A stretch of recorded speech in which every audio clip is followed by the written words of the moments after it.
Rent কার নিয়ে ট্যাক্সির মতো করে ভাড়া মারবেন তাদের উদ্দেশ্য করে বলতেছি। আপনাদের দেখেন, আমি যেভাবে আপনাদেরকে ইনফরমেশনটা দিব সেভাবে দেখেন আপনাদের মিলে কি না। ঠিক আছে, আমার 9 বছরের এক্সপিরিয়েন্স হিসাবে আমি যতটুকু আমার এক্সপিরিয়েন্স হয়েছে সেই অনুযায়ী আমি আপনাকে দিব।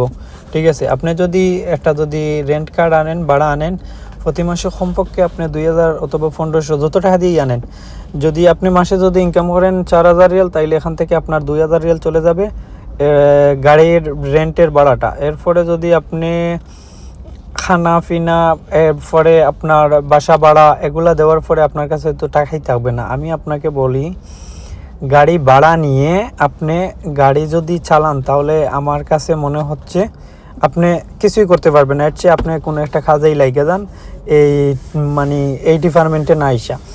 আর যদি এটা হয় আপনার নাম্বার টিপ আছে, মাসে 6-7 হাজার টাকা ইনকাম করতে পারেন, তাহলে সমস্যা না। 2000 টাকা যদি এদিকে চলে যায় তাইলে আপনি 4-5 হাজার টাকা সেভ করতে পারবেন। ঠিক আছে, আর যদি না, আপনার এই শহরের ভিতরে আপনার কোনো প্যাসেঞ্জার নাই, আপনি এই ট্যাক্সির মতো রাস্তায় কুইজা প্যাসেঞ্জার করবেন, উঠাবেন। ঠিক আছে, এই জন্য বলি আপনাকে, আপনি এত গাড়ি রেন্ট আনিয়ে আপনি এই কাজে না আসাটা ভালো। কারণ এভাবে আপনার ওইটাই আপনি লাভবান হইতে পারবেন না। আপনার যে 4000-5000 রিয়াল ইনকাম করা আপনার পক্ষে সম্ভব হবে না। ঠিক আছে, ভালো থাকেন সবাই।